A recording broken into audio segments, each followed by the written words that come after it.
Hello, hello, hello. I'm Iseman from Passport to Pleasure, and this is my monthly Instagram Live Q&A called Open Dialogue. We have a very exciting guest this month, and I have straight hair, because why not? I'm going to invite her. Her name is Melanie Rose. You may know her from Netflix's How to Build a Sex Room. She's here, and I'm going to invite her right in right now.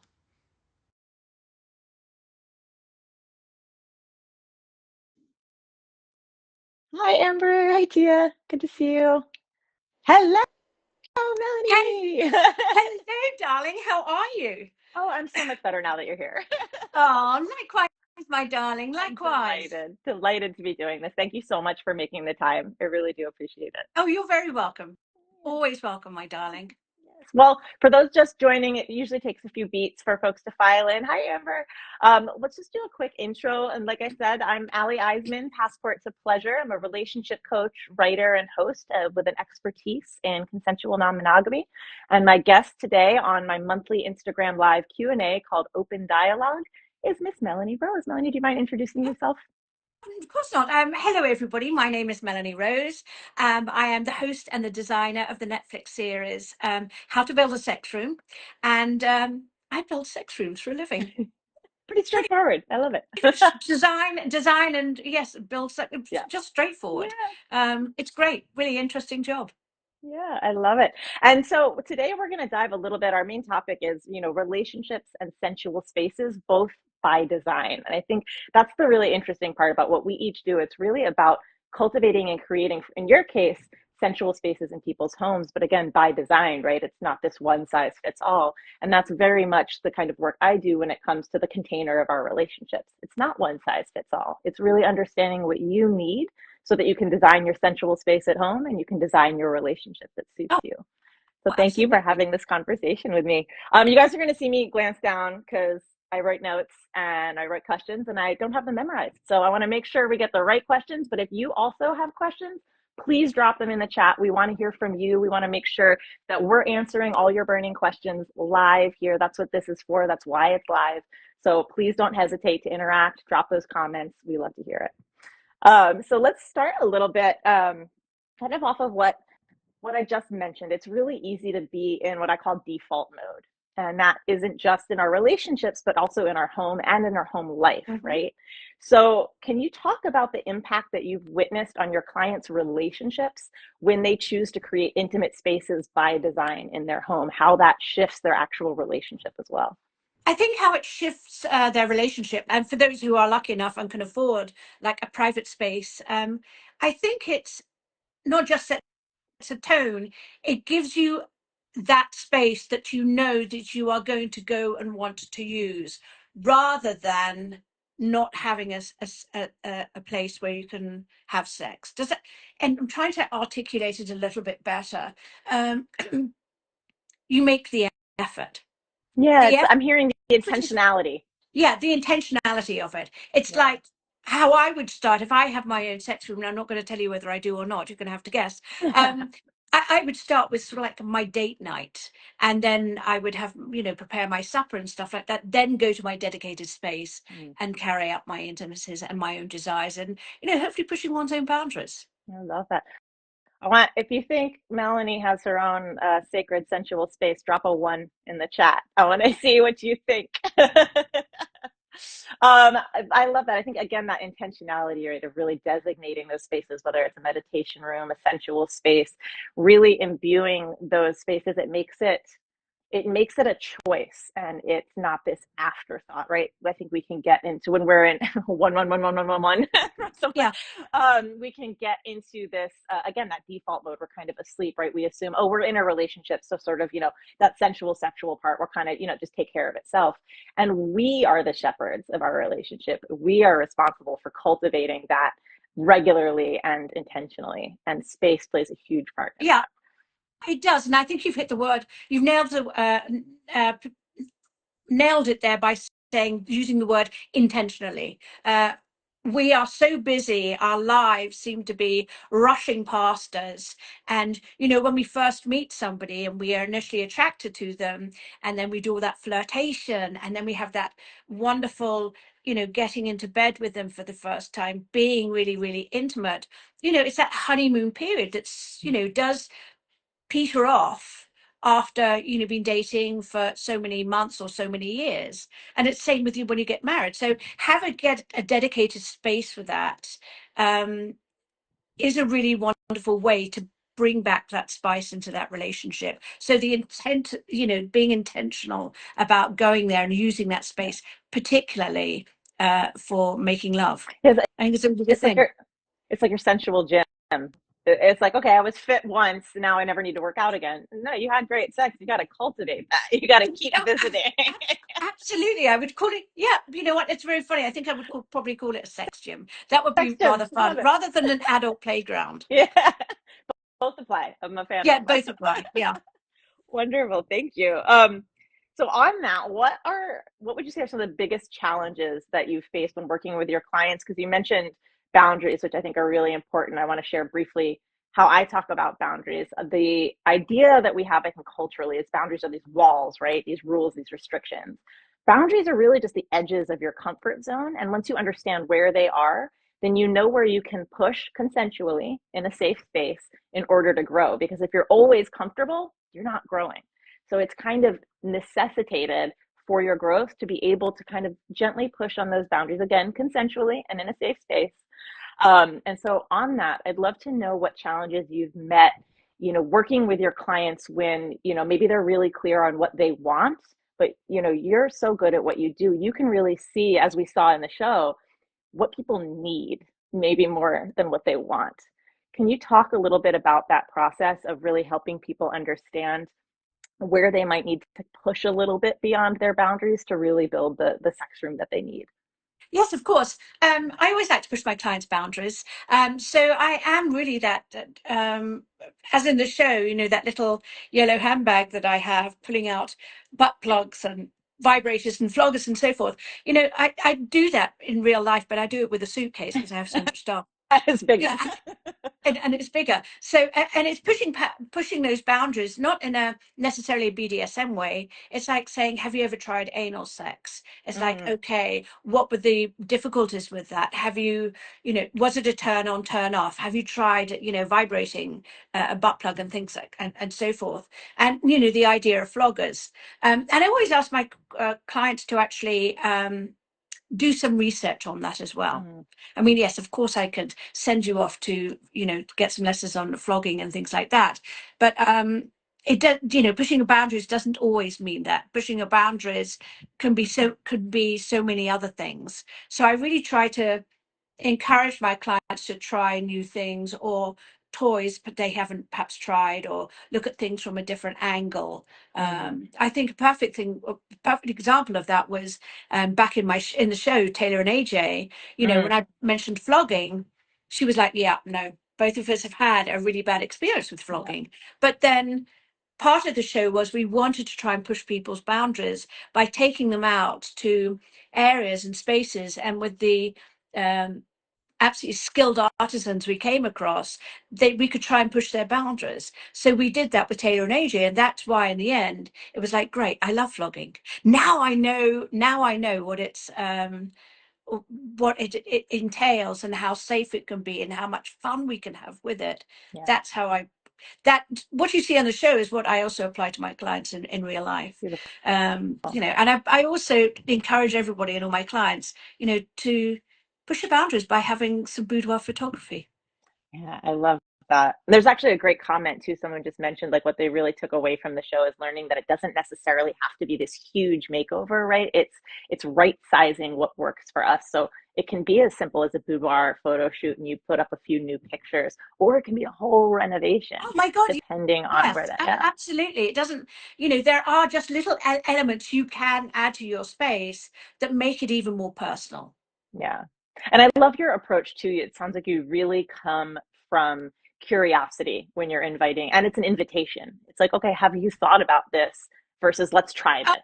It's sort of yeah, inviting I was, them. oh, yeah. Yeah. I think I came out of my mother's womb Yeah. curious. I've always been, curiosity killed a cat, as they say. But um, I've always been curious about things. I want to know about this. I want to Yeah. know how it feels. Yeah. Um, And that's, being a sex room designer, it's thinking outside the box, but it's like, okay, this vibrator does this on the clitoris. And okay, so how does this one differ from this one? And what are the feelings I'm going to experience? And then what are those toys I can nudge on and push onto my, not push onto my clients, but encourage my clients to use as well. Yeah. And it gets their curiosity going, because now they can actually touch and feel the product. And they're like, oh my God, really? This is Yeah. great. Yeah. Curiosity, I really think of it as it really is like, it's almost like the antidote to fear or resistance, because it can be those can be a block to what really can open us up in a whole new unexpected way and bring so much more joy, or at least let us know, you know what, actually I was right, that is not for me, but I know now, versus I'm just afraid of even going there. Oh, exactly. Again, and we didn't show it in the show necessarily, but when I took oh my goodness, Hannah and Wesley out to the dungeon, Oh yeah, and that was fun. a- as soon as they got in, I could feel the shift in their energy turn, Yeah. and they knew they were safe with me. We've got a room full of cameras and so forth, and the cameras are being aimed at them and are being Yeah. aimed at me. But I touched on elements that push their own boundaries, and you could see, and they were nervous about it, and you could see by them giggling, and that's a telltale sign of when people giggle, they get very, it means they're nervous. But we touched on things that they were like, yeah, I don't like Mhm. that, and we're like, fine, Yeah. next one, how's this? Exactly. Nah, not so good. But and then finally we found rope bondage. Hmm. So it is, Hmm. you don't knock it until you've tried it, Exactly. but as long as you've got consent and you can say no, that's fine. Yeah. Yeah. Discovering your empowered nose can really be like almost the yellow brick road to your yeses. Oh, It's really kind of yes. honing you in. And I want to share this with you because I just saw this really lovely comment come in. Jolyn Delane said, thanks to Melanie and the show, family photos and kid crafts from years ago have been moved to the family spaces. The bedroom is now a more mindful place. Thank you so much. It's, yes, Oh, each room and each space having its real intention and making sure that the right tools are in each of those spaces. It's yeah, beautiful. Thank you exactly. for sharing. The whole thing about Hannah and Wesley, not Hannah and Wesley, the whole thing about uh, Shanika and Matthew Mm. inviting their children into their Hmm. bedroom, on their bed, and having Mood killer. two different televisions, two different draft results. That's an absolute mood kill.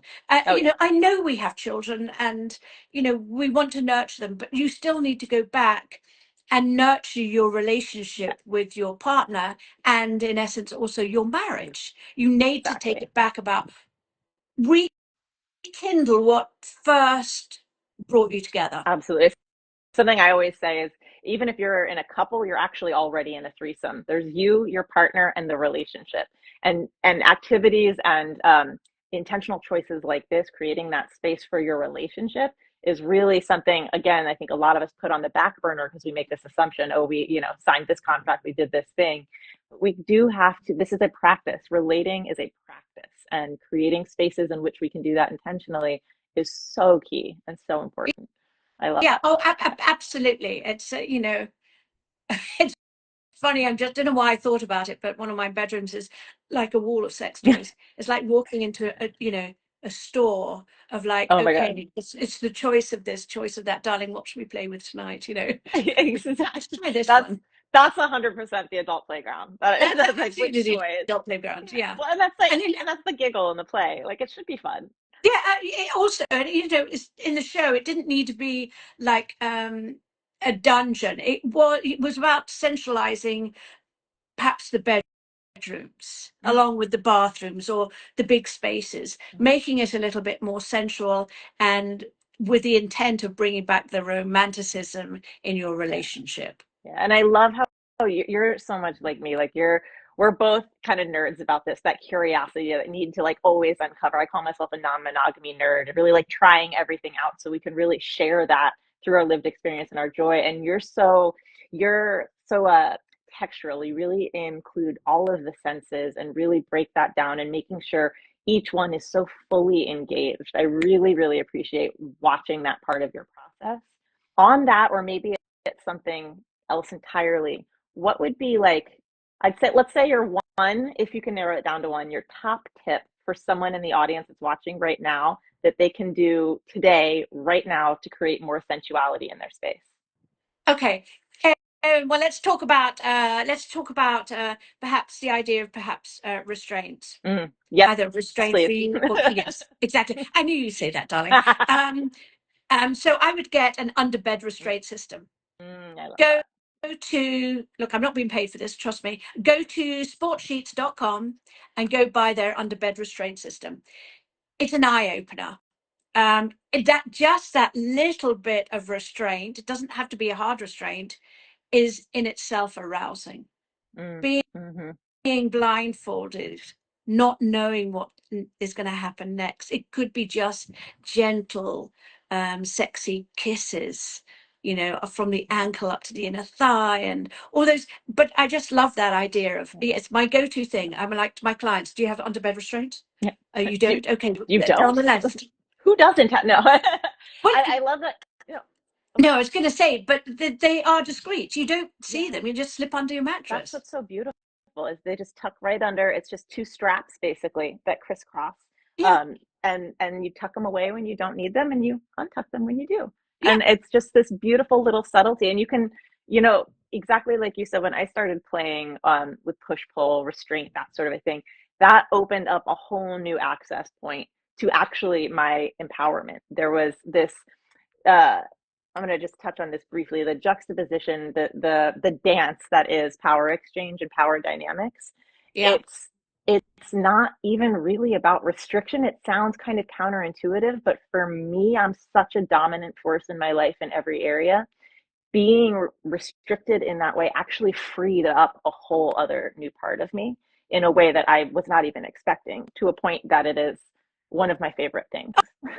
Oh, I couldn't agree with you more. A lot of clients that I deal with who really, private clients, they spend their lives or their days, being directors of this, that, and the other, and being in Mm-hmm. very powerful positions. Sometimes they just want to, it's the most common thing of they just want to be Yeah. submissive.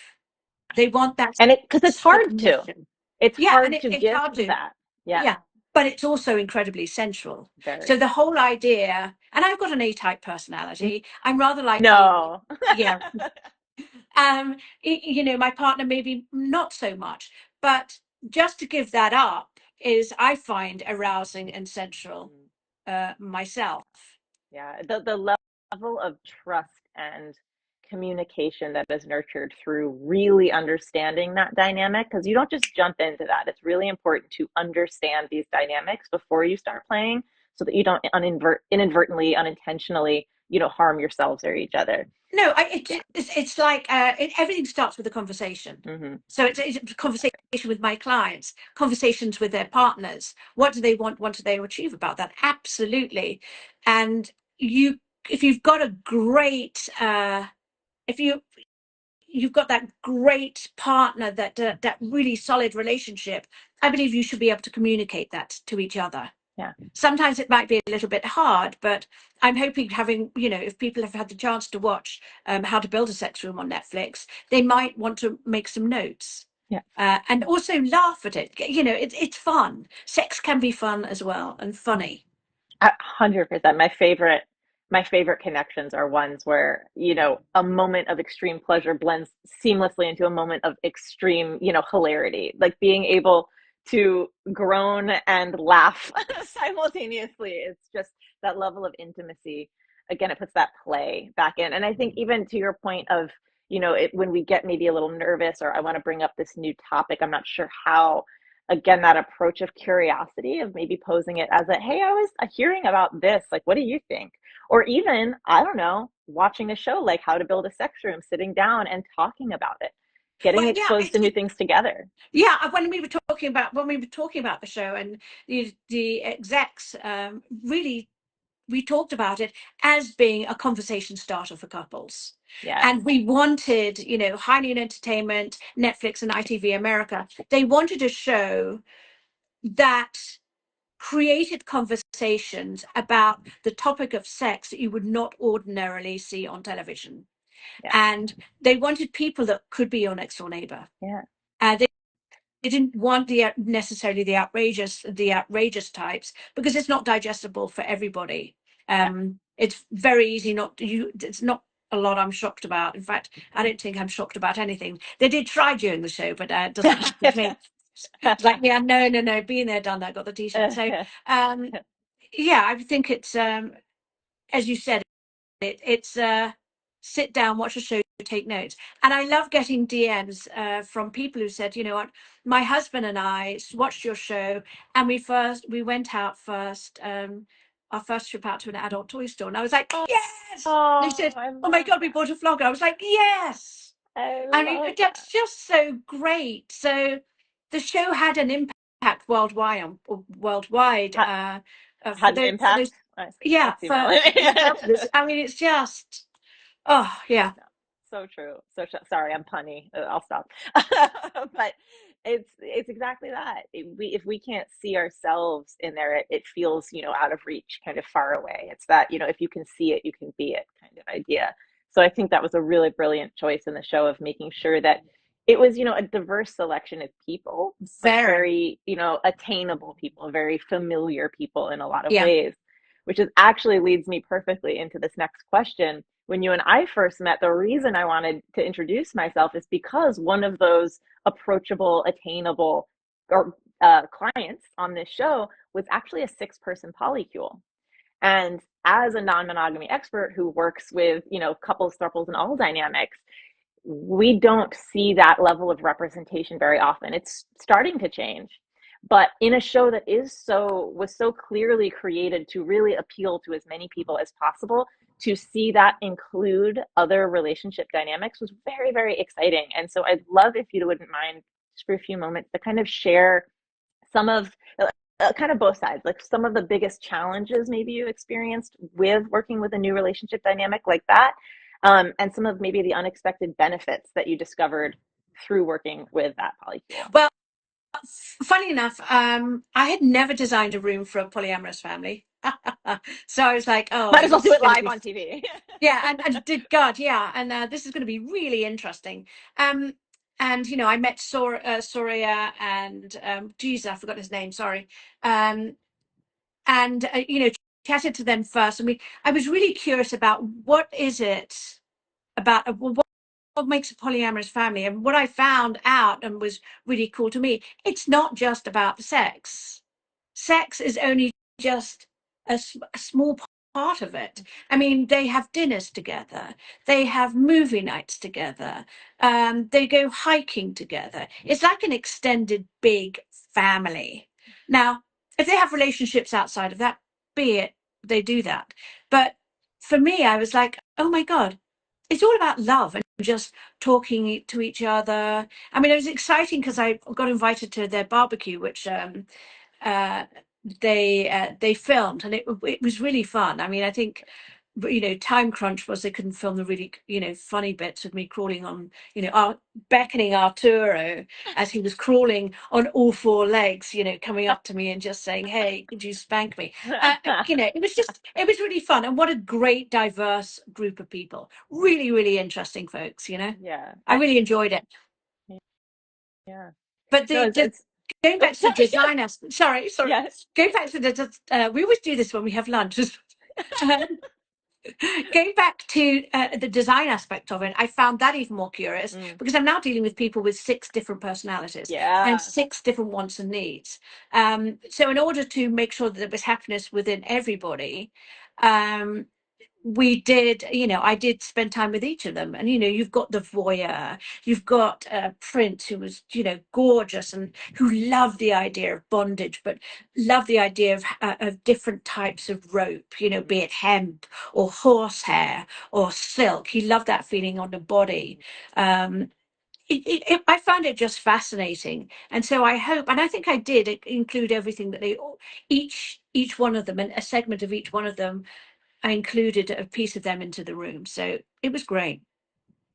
yeah, I think that it's such a beautiful sort of parallel to the beauty that's available in the relationship dynamic itself. Like you said, the diversity, right? You have so many more options and the context of needing to sort of figure out how to incorporate all those diverse and different interests and desires into the space in the same way. That's some of the dance of the relationship as well. How do we make this connectivity cohesive for everyone when there's all these different dynamics, right? And so whether you have 2 people, 3 people, 4 people, those skills apply in every relationship dynamic. Understanding how to negotiate that, how to incorporate, how to compromise, how to retain, autonomy with still, merging elements that make it more collaborative.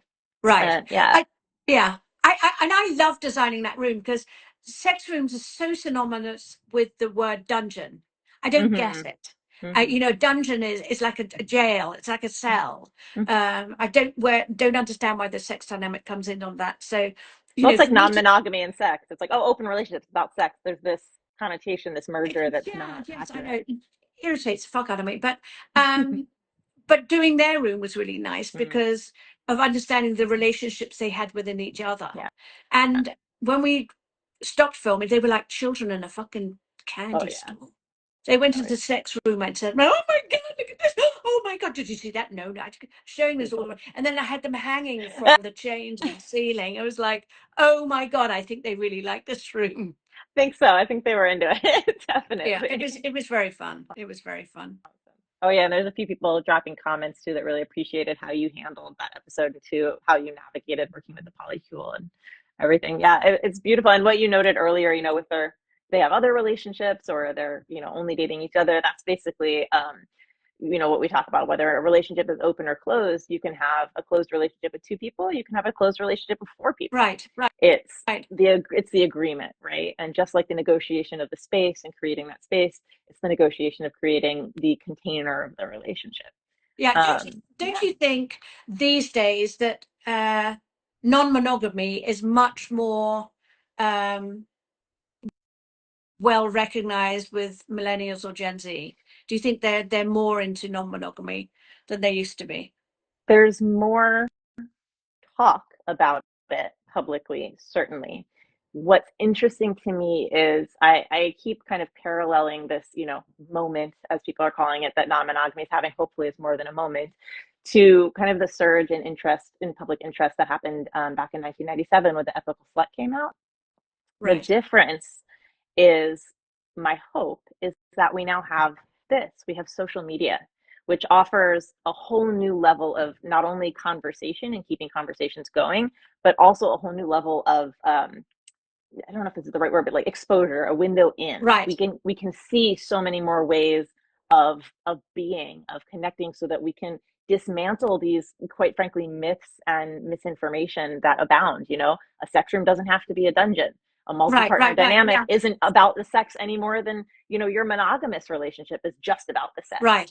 It's just about negotiating those needs, understanding your physical needs and your emotional needs, which are actually two separate planes, and Yeah. then creating a relationship structure that really supports those. And we have a few people chiming in. Yeah, I think there's more acceptance of poly. Someone thinks we're awesome. Thank you. I appreciate that. And yeah, again, it's that conversation, keeping it going. I think there's definitely a more public interest for sure. Um, I hope that the interest grows into just an understanding of the diverse range of relationship dynamics, because I actually am not interested in a conversation of like, oh, non-monogamy good, monogamy bad, or something like that. It's not about that. Right. It's really understanding all of the dynamics that are available to us, learning the skills and the tools that we need, because we're not given the tools that we need to build the relationships we deserve. We're Well, not. So yeah, but yeah. that goes back down. Does that not go back down to sex education? Oh my God, don't get me started, but get me started. Yeah, the lack Oh, thereof. hang on a second. Hi from Germany. Hello, Germany. Oh, hello, What time Germany. is On it? my It's list. late there. Oh my God. Um, Yeah. I, Thank you for joining. yeah, it's actually early hours in the morning. I think that goes back down to sex Yeah. education. So let me just take you back to my sex education. When I was growing up, it was very much like, hey, here's a picture, cross section of a penis. Here's a cross section of a vagina. Penis enters vagina, spreads a seed, goes to baby, baby's formed, and that's it. But we were never taught about the pleasures of Oh, sex. My yes. Oh, parents no. never talked about the pleasures of sex. Mm-hmm. It was all very, this is the birds and the bees, Mm-hmm. and that's it. Yep. Procreation only, very, science driven. But again, pleasure is also now finally starting very slowly to be incorporated into the scientific conversation because it's an important part. It impacts our well being, our experience of pleasure, our regularity, how the intensity, et cetera, et cetera. And that's not included in our basic education about how we experience what it is to be human and what it is to connect Right. is is such a loss. No Oh, it's wonder we're yeah. at odds with each other. I think we are at odds with each other. Certainly. I mean, I go back to Hannah and Wesley in the show, and he was brought up on abstinence tapes. Yeah, If you yeah. masturbate, your cock is going to fall off. Oh, I mean, horrible. seriously. I don't know whether maybe it's just down to my curiosity and just being so open and so understanding about our, sexual relationships and sex and having sex rooms, that I just don't understand it. I wish everybody could just be, just relax into Yeah, it. We have sex. It's yeah, how babies are born, how babies come into this world, and there can be a pleasurable side to it. yeah, But if you don't want to step there, you don't have to step there. And then yeah. I would say, but just don't fucking comment if you don't like it. That's the thing that's always fascinated me. And you work exclusively in the private spaces. What does my private space have to do with yours if I'm not inviting you in? Exactly. Exactly. I actually, and sometimes I'm also a little bit, it's something I'll talk about just very briefly, but it's, also these algorithms on these social medias, and which is really Mm, irritating. I often wonder if we should have like an adult over 18 section mm, rather, of Instagram, and so forth, because you can't actually talk freely nope. about what you think or post Yeah. freely. I know there's a lot of companies out there, adult toy companies, that have to be very careful about their Oh, postings even because educators. Even oh educators. yeah. I listen. I would love Insane. lots of people to follow me, but my algorithms are Yep. like, yeah, Yep. yep, shadow. I'm invisible. Yeah, I'm shadowed left it's and like, right. come on. I'm only talk. What can I talk about? I had a show on Netflix called How to Build a Sex Room. Yeah. You know, Yeah, we have Dr. Amber Hull here. Sex education often gets caught up in the dragnet of bans on adult content. I And and it shouldn't. it's not entertainment, it's information. And you know what? Information can be entertaining too. Edutainment is a term I've heard that I love. Like, it's such a loss. The avoidance of something. Since when? Name me one example of something that you ignored or avoided that got better. Like, that's what I don't understand. This I idea of don't like, oh, we understand it just either. ban it. And that's just, yeah. And it's, to me, I parallel very much. Like, I like to kind of tongue in cheek say, if our world leaders were better fucked, we'd be less fucked. And I mean that, though, genuinely, in the quality of our connection and the quality of our relationships, and quite frankly, the quality of our sex, how Oh we're yeah, connecting with each other. So, no kidding, we're in this polarized, consideration of the whole global environment that we're in right now, how polarized everything is. We're sitting here in America, an election coming up. We're not going to go down that rabbit hole, no, but no, just no. the I don't. nature, Yeah, the don't go down nature that of rabbit the, hole. don't worry, the nature of just that polarization again. It's like, and to me, that it's a direct reflection of how we are in our homes. There are so many couples that are pitted against each other in this, like, you versus me. And again, there's no space in these homes for them to intentionally connect. So the work that you do, I genuinely believe, is directly connected to the improvement of just the global relationship that we're in. If our homes are more connected, our relationships are more connected and intentional, that ripples out everywhere. Yeah, So I thank you do for believe it. saving the world, basically. Thank you, thank you. I don't think I've saved the world just Yeah, enough just yet, but on the way, on the way. I'm on the way, and I refuse to not be, banned from social media and put with algorithms and being told to, you can't talk about that. Same Pinterest did that to me. Took down my Interesting. entire How to Build a Sex Room board because it crossed over Wow. community guidelines. I Goodness. was like, well, okay, tell me which picture it was, and I'll Yeah. take it down. But they Yeah. didn't because it Oh crossed yeah. their community They're guidelines. these almighty community guidelines that you can just reference with a broad stroke, and Yeah, but yeah, I, it's I would wild. rather I would rather them be more specific with their algorithms. Of course. That would, how powerful would that be, right? If we can choose, if we actually had choice in the matter Yeah, rather than that decision being made for yeah, us. yeah. I totally agree. It's, it's like battling uphill, and it's, Yeah. I want to be able to spread the word of, this is what I think about sex rooms and how I would design them and all this love and everything. But, I then got algorithms going, hey, you can't talk about masturbation, May. What? I can't talk about masturbation. Wait, why not? It's Yeah. something I Yeah. want to educate people with, and it's just like, no, we can't do that.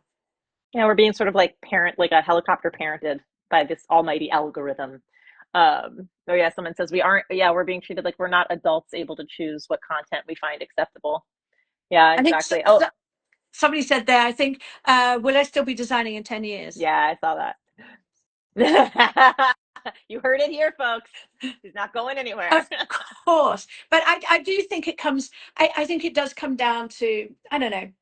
Yeah, the algorithms are one thing. I think also, just going back to the sexual education thing, I think that needs to be moved a little bit.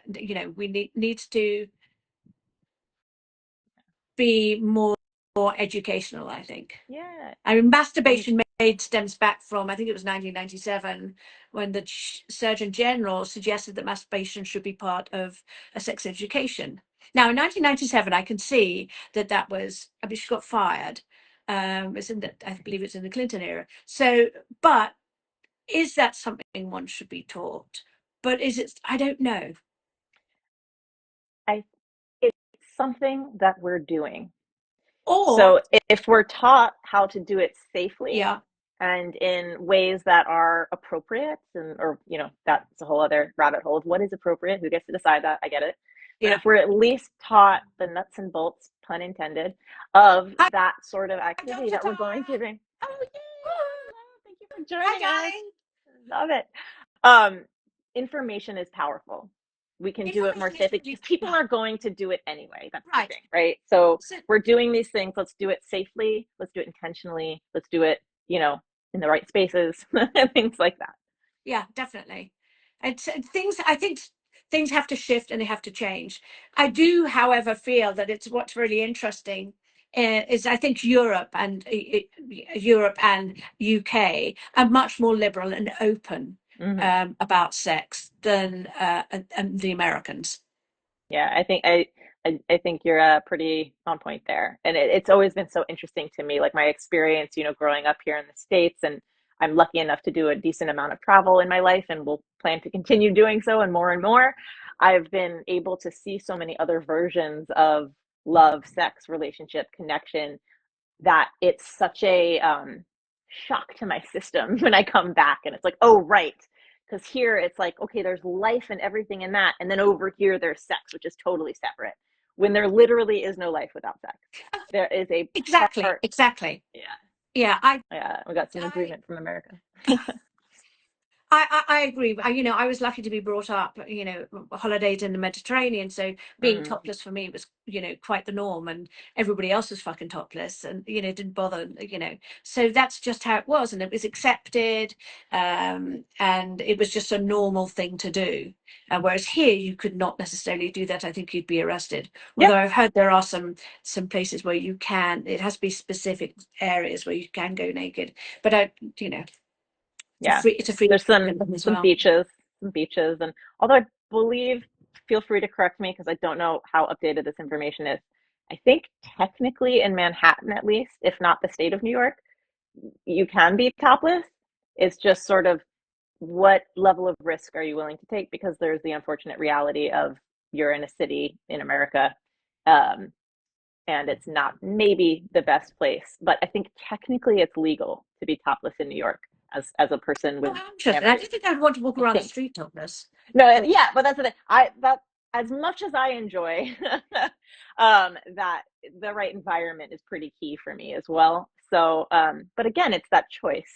yeah, That absolutely. we ever have so many choices being taken, and when you don't educate a populace, then yeah, they're making worse choices. So then you have to take more choices, and it all to me it goes back to the root of better education across the board and especially when it comes to sex and pleasure as a part of that conversation. Yeah. I never had the pleasure conversation with my parents. No, Yeah. it was just, Oh no, it it's was the very clinical. Jack and Jane book. Here we go. Oh And yeah. then I was like, okay. And then when you're getting a bit older, it's like, oh, okay, Hold on.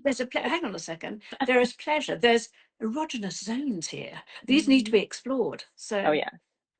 Yeah, I think mine was what's happening the what's happening to my body book. And my mom just kind of set it down, and it had a little VHS, dating myself, that went along with it. And she made me watch the VHS with her. That was fun.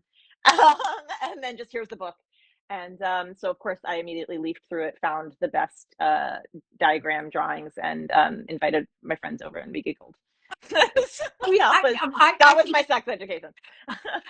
I think I found a book called Every Woman, and Mm, it was much more, mm, interesting.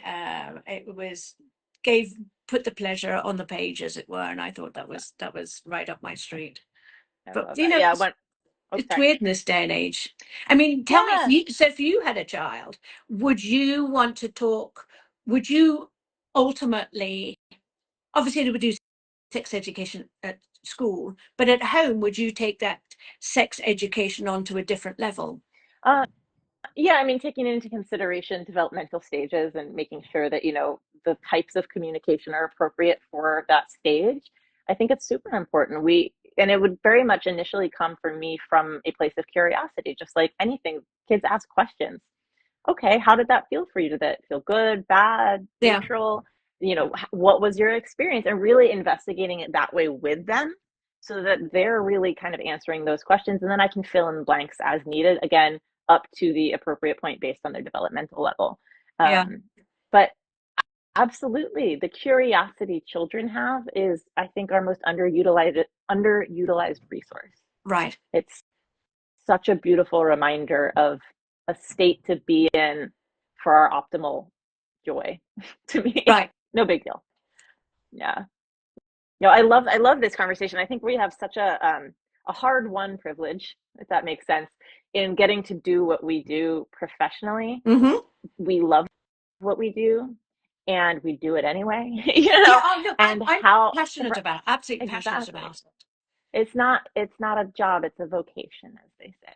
And you know you I don't know about you, and I'd love for you to share the impact that my work has had in my life. That there isn't sort of this hard line, right? That it's been such a personal and professional journey for me. I so deeply value that I get to share this kind of thing with other people as well.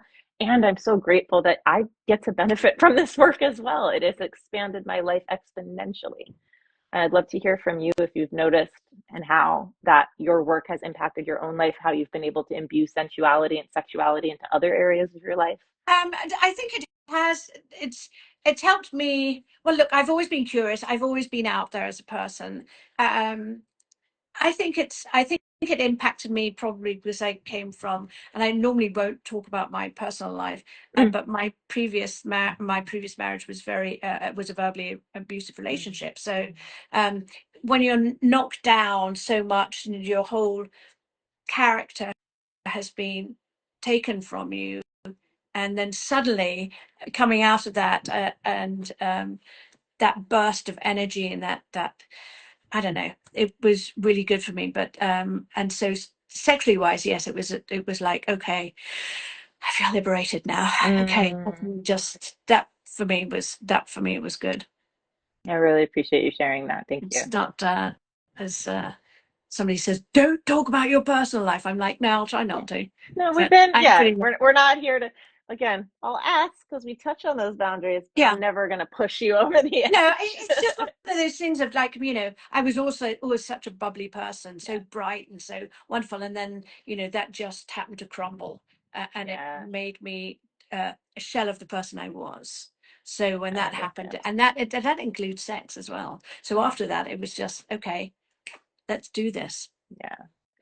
No, I appreciate, and I will share too, like I've had, my similar experiences with that as well. And that, yeah, I had very much that experience of being a shell of myself. I forgot myself. And that's actually, we touched on it a little bit earlier, that restraint play, right? That BDSM power dynamics Hmm. for me has actually been a huge part of my healing around that, of actually reclaiming my power by really understanding how power dynamics work Oh, and what yes. that negotiation looks like has been just completely transformative in every area of my life, work, personal, family, familial, Yeah. like Yeah. romance, all of it. I think Yeah. it's really important, as I had earlier on, is, having a partner that you can actually have a conversation about sex with each other, even perhaps wanting to push the boundaries a bit, and those boundaries might be using a flogger or something as small like that. But a flogger is such a hard word because it comes from the act of to flog somebody, but it can be a sensual flog as well. It can be the touch of the tails, or on the skin.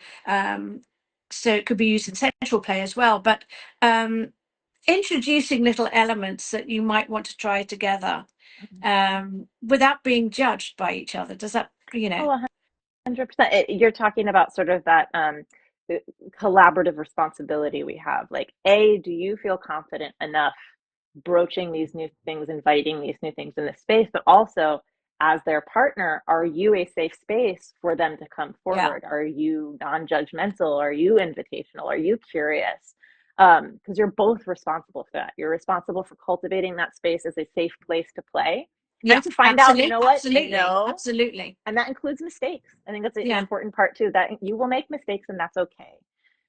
One-off mistakes that you learn from are part of the process that can be how you find your nose. It's when those mistakes become repeated patterns, that's a behavioral issue and that's a different, conversation to look right, at. But absolutely. making sure that relationship is a safe and curious place to play makes your relationship an invitation. And then you can have these exploratory conversations. It can be fun. It doesn't have to be so scary. I mean, some nerves are okay. Nerves are Yeah, actually the same as excitement in yeah, our body physiologically. So yes. it's just, what story do you want to attach it to? Oh, Melanie, you got a wedding invitation. Zach Collins would like to invite you to their wedding. Oh, That's really that's very sweet. sweet. I have quite a Yeah. few of those, actually. Well, congratulations to you on this coming nuptial. Yeah, Um, congratulations. yeah. I was so I while we're talking about that, I have to, because obviously Mm, somebody said I love paddles. What I mm, found very interesting on the show, and I learned that really surprised me, is we took Taylor and AJ to experience flogging, mm, and we went to a couple called T and Izzy, mm. and I think their company is Kink for Cure. I Mhm. may have got that a bit I like wrong, that. but Yeah. what I loved about them is they are professional, floggers, but they use their experiences as well for people with past traumas. Yeah. That's powerful. And that is really powerful. Now, what we didn't see on the show was Taylor crying. She expressed something that happened, but Izzy was saying that happened to her as well, and it was a very emotional moment. But what I loved was, you don't have to be in the alternative lifestyle, the kink community, to Mhm. enjoy flogging, Mhm. whereas a lot of people do because they put it in a box.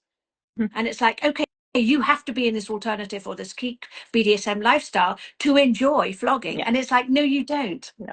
You can actually, if you've had a past trauma, you can actually use this as part of your healing process. Yeah.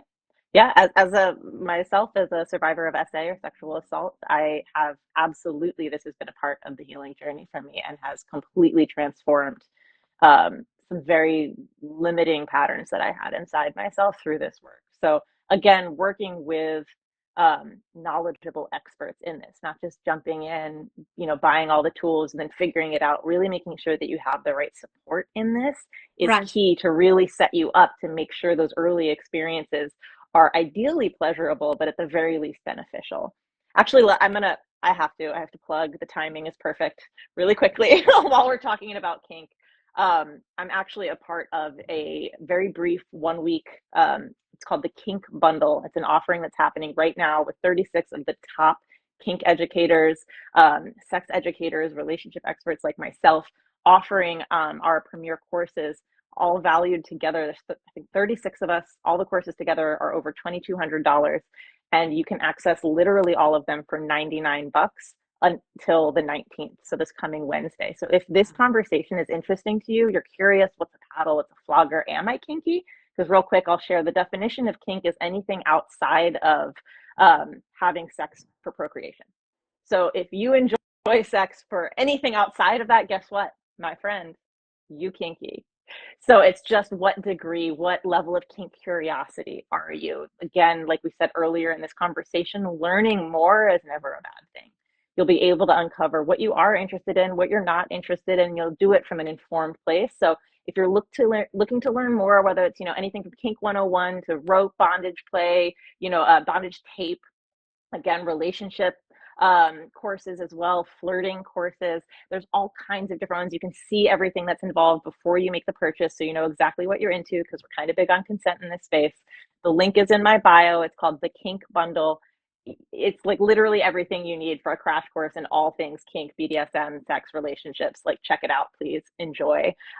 Thank you for having that conversation and giving Oh, me that little moment. oh my God, you're absolutely wonderful. It was really funny because when you talk about BDSM, we all have carried out BDSM in our bedrooms in some form or another.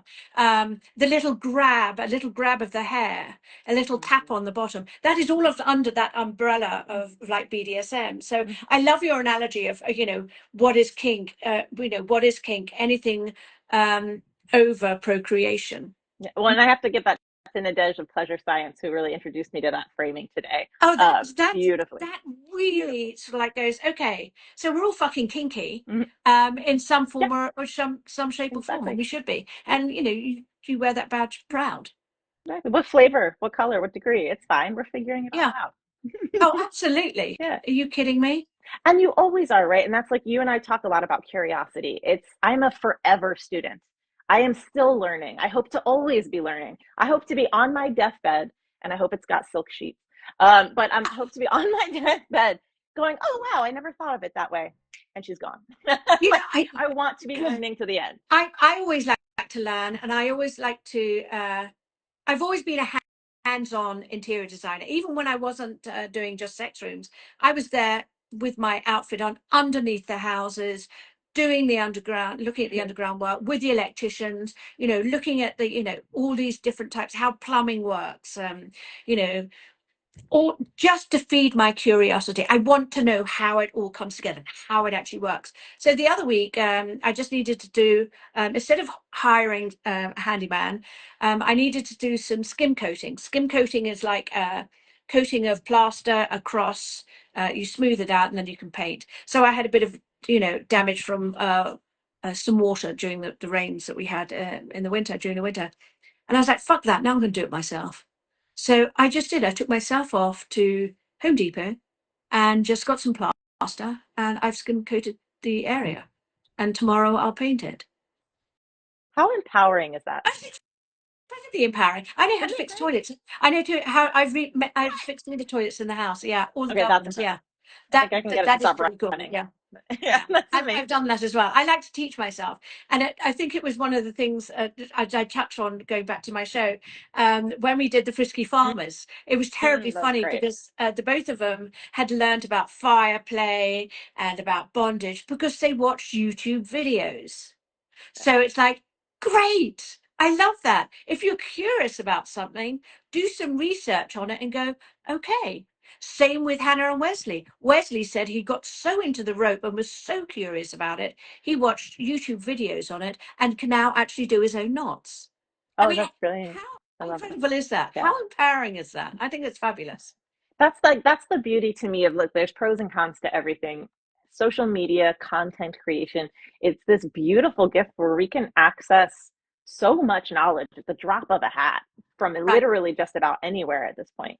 And again, you have to have some discretion and really vet your sources of wisdom and make sure, they're coming from a good knowledge base. Yeah. But there's just, everything is literally at our fingertips. You can, find your favorite teachers that way. I have a YouTube channel where I share all my top tips. You can go through all my videos. You can do my course or not. You can watch my content, whatever it helps, whatever you need to integrate the knowledge that helps you, again, make those informed decisions in your relationships, in your sex life, in your home life, in every area in your life, so that you're actually making choices, because your life is your choice.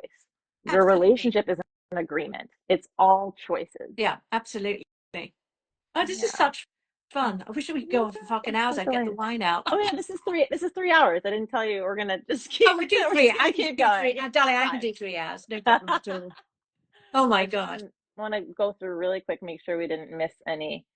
Oh, I love this. Oh, thank you for sharing. I think it's Ramon. I'm sorry if I'm saying that wrong.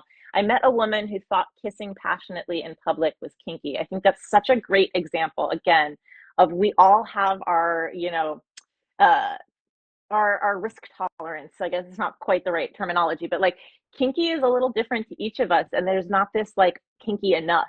It's just getting that conversation going, like, oh, that's kinky to you, okay, maybe it's not kinky to me, but I love that that's exciting for you. Let me like invite more of that. Oh my God, Oh, I'll that's put such a you on the great share. PDA when I'm out. Yes, I am definitely a fan as well. Let me see, make sure we didn't kiss. And if you've got any, I don't want to miss any questions. Got some love for the stock room going Yes, on. love for the spectrum. Love that. And yeah, if you've got any questions, real quick, about a couple minutes left. I just want to make sure. Oh, Dr. Amber got a giant box of birthday gifts from Stockroom. That's awesome. My Good. birthday's coming up next week. Just saying, Stockroom, what's up? Love you. Um, but yeah, I just want to thank you again, Melanie, so much for taking the time. Let's make sure we got through all my questions. Oh yeah, I mean, this is sort of related to the last one. And again, obviously, you never need to share anything you don't want to, but we kind of touched on it. How being invited into the most intimate parts of other people's relationships impacting your own relationships, not necessarily romantically, but just how you relate, both with yourself and with others. Does that make sense?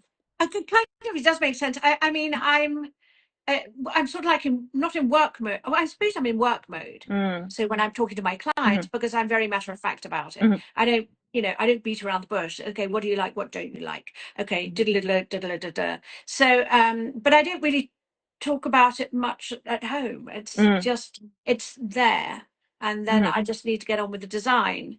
Um, I don't think necessarily it's impacted in my own personal life at all. I think it's just it's it's natural. Everything is so natural to me. It feels It's just a part of it. it's yeah. It's just it's like, oh, okay. Yeah. Yeah, I don't. Yeah.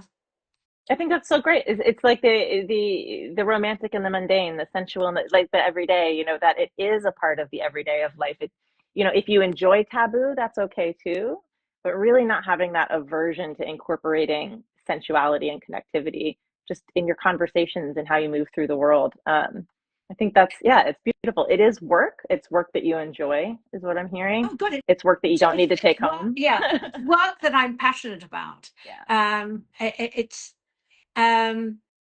Yeah, I'm just passionate about it because I love helping people. yeah, I come from a very nurturing kind of background. yeah. So Well, and like I said, and I'll wrap us up on this, you love helping people. And when we create more harmony in our homes and in our relationships, whether that's physical space or whether that is our emotional space together, that ripples out into the world. yes. The polarity we're seeing globally is because of the polarity that we have in our homes. We're pitted against each other, and we don't need to be. We can create intentional space for connectivity in our homes. We can create our relationships intentionally Right. so that we're really fostering that connection. So, Yeah.